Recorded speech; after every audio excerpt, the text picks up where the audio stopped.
Okay, thank you everybody for coming, and is there anybody has any questions about the night or the event or boxing? Okay, that's good.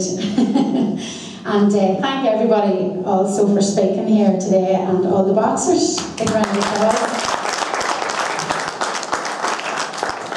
Now there's going to be an after party, and it's taking place in Studio 8 in the Fairways nightclub, and there is discount for anyone who has tickets to the boxing. There's going to be some of the finest musicians playing at it from all over Ireland, including myself, Michelle McGee. I'm going to be singing at it, and rumour has it that Tina Turner, as she is in Ireland, is going to be making an appearance at it. So I'm not supposed to say that, but Mickey Hughes let it slip last night. And yes, so, and Jordan O'Keefe, Wonder Boy from Britain's Got Talent, the finalist, he's going to be appearing and he's going to be singing at it. So you're all very, very welcome. And thank you so much for coming here today, for all your support, and I hope you're going to turn up at the fight. Thank you.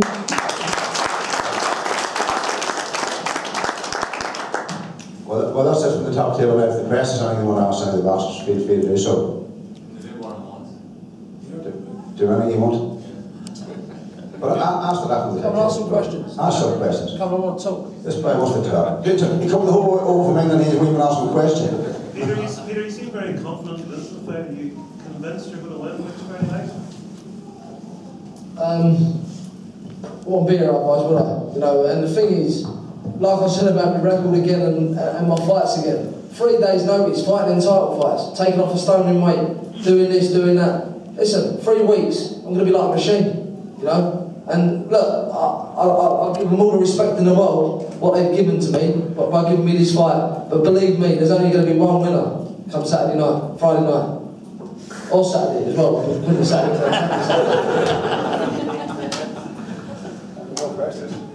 Any more questions? Don't be shy. There's going to be one winner, his name's going to be Paddy Murphy. Well, we've only got to look at his record, haven't we? And obviously that's why I didn't know his name, because I don't even know who he is. And obviously the people he's fought, and you know, I mean, the last man he fought was about, I don't know if was it Jamie Collins' last opponent? It was a flyweight. Well, I think it was a flyweight, the last opponent he had, and out in Japan. I still thought he won the fight. I still think he's an unbeaten fighter. So I don't disrespect him. But look what happened to Lee Purdy, everybody, with a week and a half's notice, and just gone on to fight for a world title. It's all about timing, and his timing's wrong. What weight is the limit for the fight? It's not a welterweight, is it? 10 stone 12. 10 12. Obviously, it took a fight at short notice, so I wasn't going to make that limit within 3 weeks, you know. So I'm taking the fight a wee bit heavier. It shows sort of the commitment I have to having a difficult fight. But just going back to what Eamon said, he thinks I've bitten off more than I can chew. I know exactly how much I've bitten off. I've trained hard and coming to the end of an 8-week training camp. I've never hit as hard, I've never felt as fit, and there's only one winner on the night, and the referee's going to be raising my hand.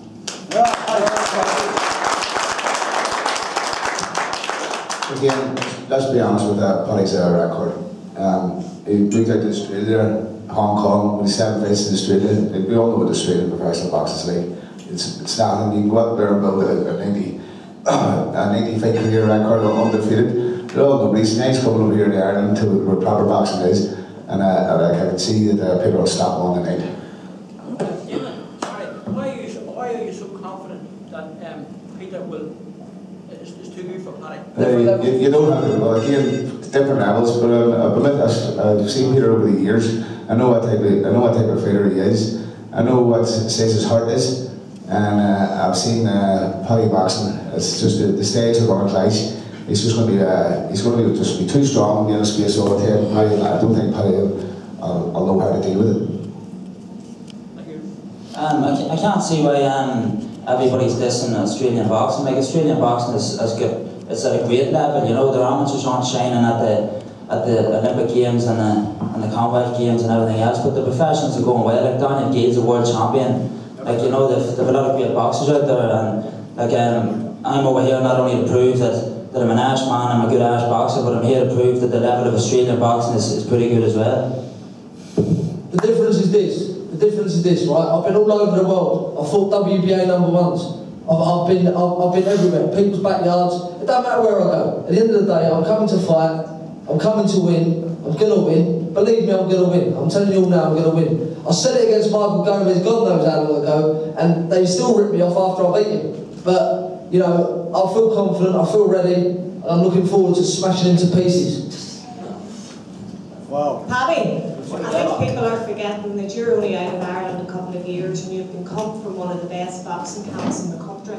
Anybody that has watched amateur boxing in Ireland knows that you are a supreme boxer.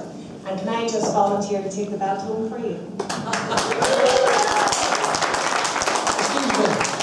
I've been in England all my life, since I was 7 years old. I'm more known in Ireland than him anyway. When I first came over, I said, who is he? Who is this kid? I asked him then his name.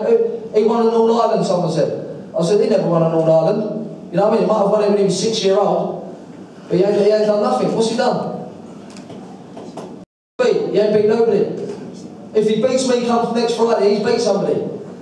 You know what would happen to walk into his right job? Yeah. No, I know that's all he's got. That's the plan. The plan to fight Peter McDonagh. Peter's a big name. Everybody knows who he is. Granted, I'm only back. This is my first fight. People might know who I am, but after Friday night they will do. Peter McDonagh's a big name to have on my record, and as I say, like it's going to make it all the better when he's looking at me from the canvas.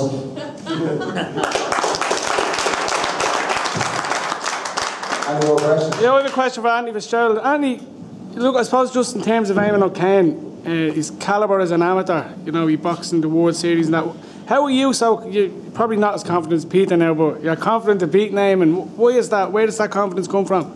From Price Fighter, like if anybody watched Price Fighter, I bet the head on for 3 rounds and he got the decision. Like where was the referee or the judges watching the fight from? Be honest, like, all you have to do is look at the fight. I put him down twice to a glass and slipped. Fair enough, you slip once, you never slip twice. He was put down and he got the decision. You should have made the most of it when Eddie Hearn walking through Price Fighter, because after Friday night, he's gone nowhere.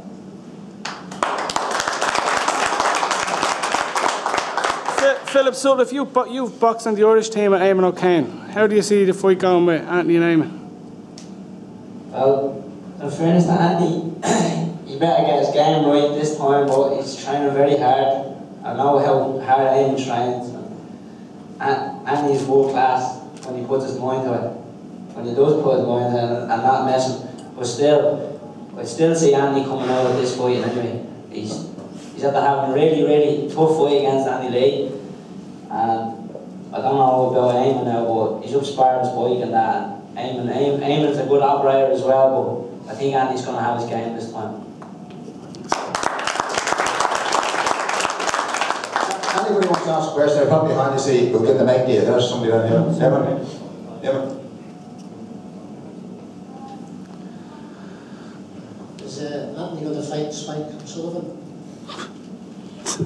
Will Spike fight me? Spike was fighting you, don't you worry about that, yeah? Well, you bring Spike to me, I'll fight Spike. I drove the car 4 years ago, got into the ring, asked him to fight me, and he said no, it never happened. So I'm willing still to fight Spike, and I don't think he's going to fight me. I think so. Anybody else put the hand over here? The one and only Sean Dillon. Peter, this is just a question for yourself. As you're dumping Paddy and nobody, and you're stating your age, you're 34, pretty old for a boxer. If Paddy was beat you, would you consider retiring? Get it right, 35. 35? You're very old. Would you consider retiring after getting beat by nobody next Friday night? That ain't even coming to my head, you know, because I'm not going to lose. But secondly, 35 years old. When I say fights, I finish at 33, 32. Look at Mayweather, look at Bernard Hopkins. Alright, they're great fighters, but listen, age you only get stronger and you get cleverer. Do you know what I mean? And all these little experiences, which is big for him, I've done it a million times before. Not in front of Sky Sports, in front of HBO, in front of everyone. I've been all over the world, I've trained all over the world, you know, so he ain't going to faze me come Friday night, and neither is the crowd, you know. I wear the tricolours in England all the time, get booed all the time. So what difference about if I get booed when I come back in? Look at that belt around my waist.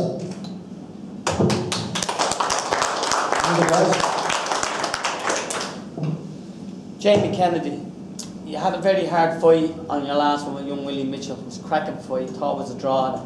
It was a very, very good fight. You're taking on Brandon Peake, who's a bigger digger than young Mitchell, right? How do you feel you go through this one?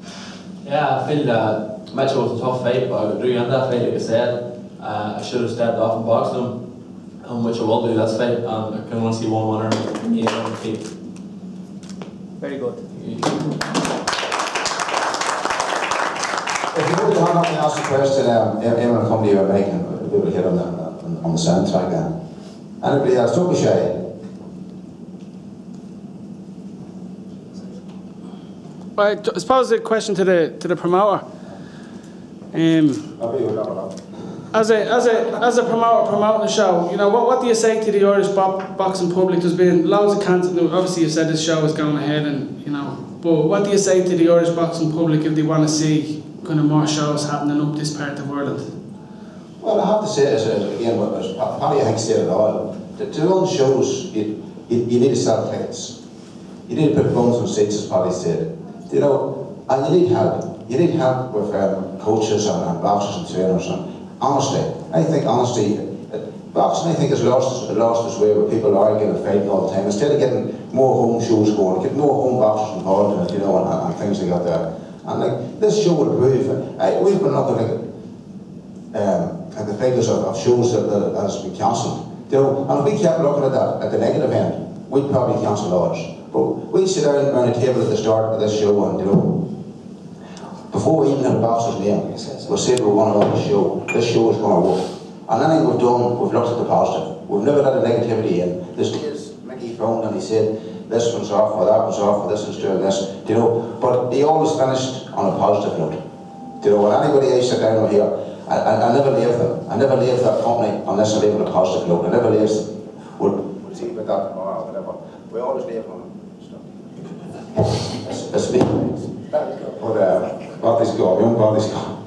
But I think that's what boxing needs. It needs more positivity. There's a lot of negativity at the minute, and I think when you're running a show, you know, when you're running a show, you want to have to be positive and would go. And no matter what, make the show work. It's about making it work. It's up to not just the people that's running the show, it's up to the people that they're dealing with to make it handy for the next coaches. If they want the boxers and shows, you know, they have to prepare to help along. You know, come and say, we're not just putting a box on and selling tickets for a push. What else can we do? What else can I'll tell you this one. Yellow maybe my colour.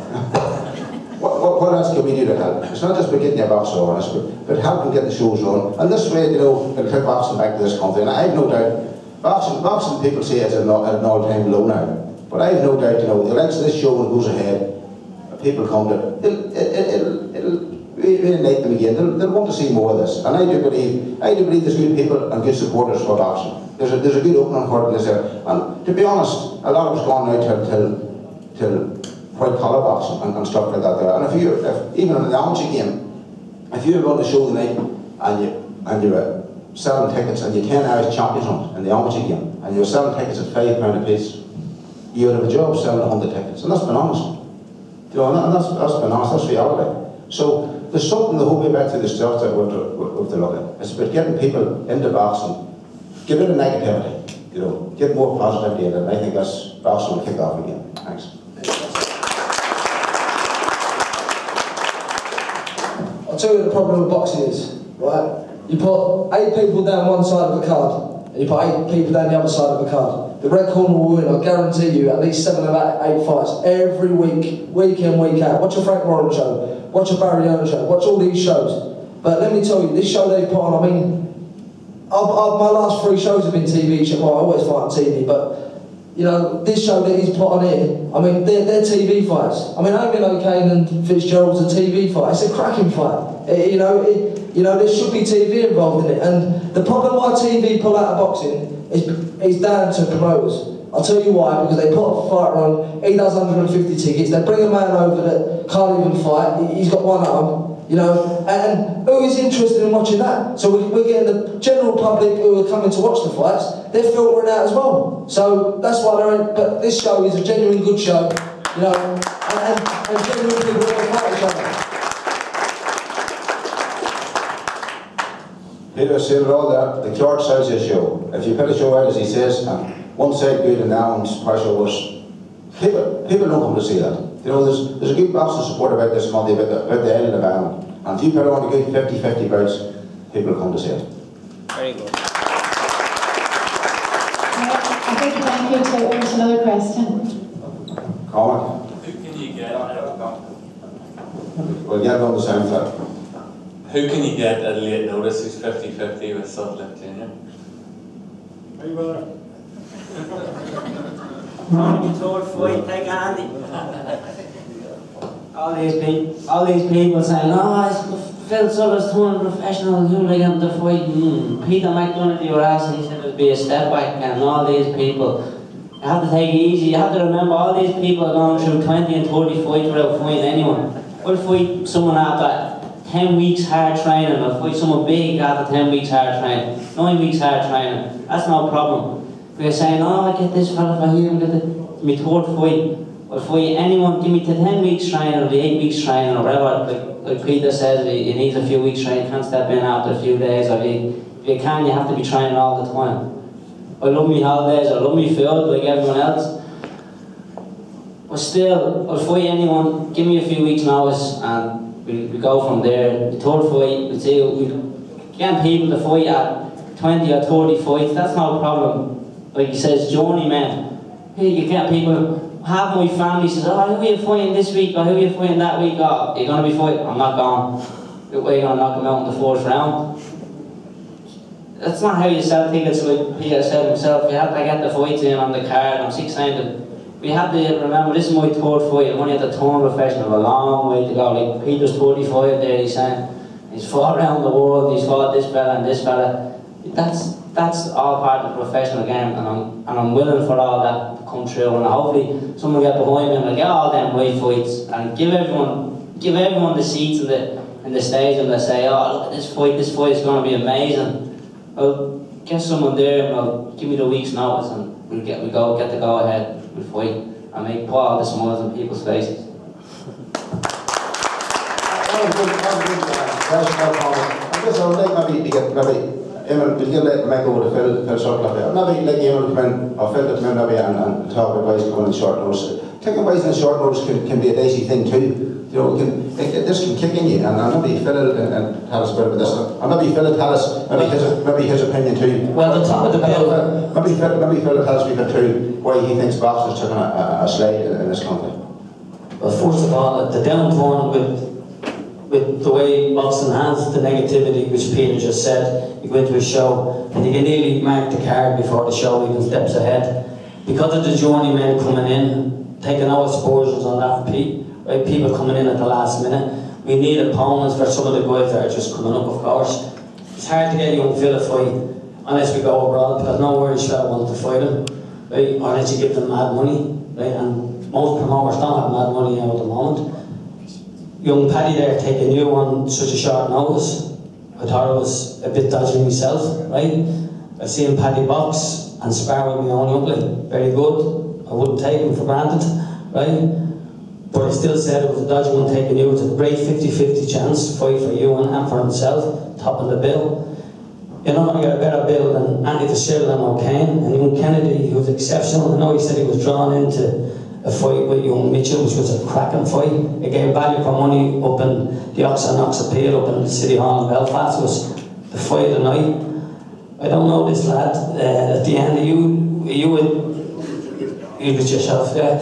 I didn't see a fight. So, but I know Andy Fitzgerald and O'Kane is going to be a cracking fight.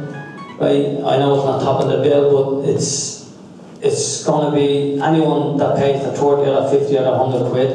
Right? It's going to be a great value for that. And with the competition between the two lads there, very good. He speaks well, and he doesn't take it for granted, which he said at the start. He has respect for you, and every fighter should have respect for their opponent, right? No matter how handy or how journeyman they are, because every one of them can punch. Maybe they're not a big puncher, but they can punch. As Andy Fitzgerald in the point depot dropped his hand once, winning the fight on his skirt. He started getting cocky and he got knocked out. Right? That was by a journeyman as well. Right? So every fight there that evening, right? Every fight on the evening in Dundalk is value for money. And if we don't get the bums, if the parents and the people, of all the kids that are in clubs don't try and support it, boxing will go on a downturn, right? And we're glad to be involved with Kilcullen Promotion and Own and Mickey Hughes doing the matchmaking. And there's some great fights on the card. And thanks for having us.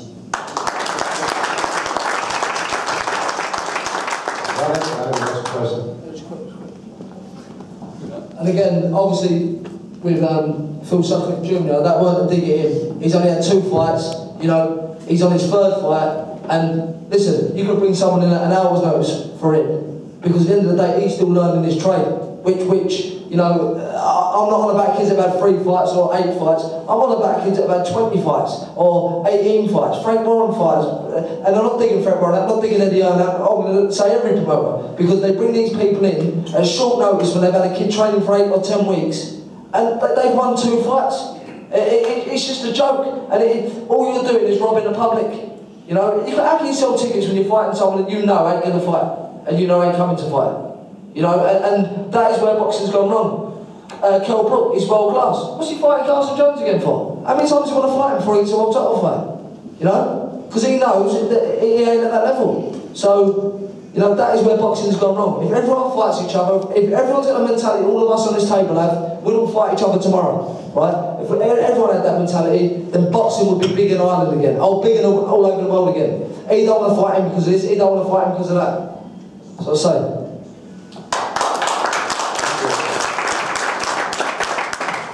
I said, just before I wrap it up, don't forget the weigh-ins are here next Thursday at 12 o'clock. I'd also like to thank Eamon there and Bellini's here, you know, that put on this show for this morning. I asked Eamon again, it was no bother, I have to congratulate Bellini's, give her a round of applause.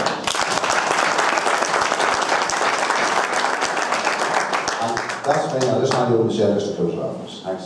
Once again, I'd like to thank Mickey and Mickey Hughes and Ian Murphy for putting on this fabulous event. As they all said, it takes bums to get on seats to sell tickets, so do your best. I hope you're all going to turn up and it's going to be a fabulous event. Thank you. Thank you.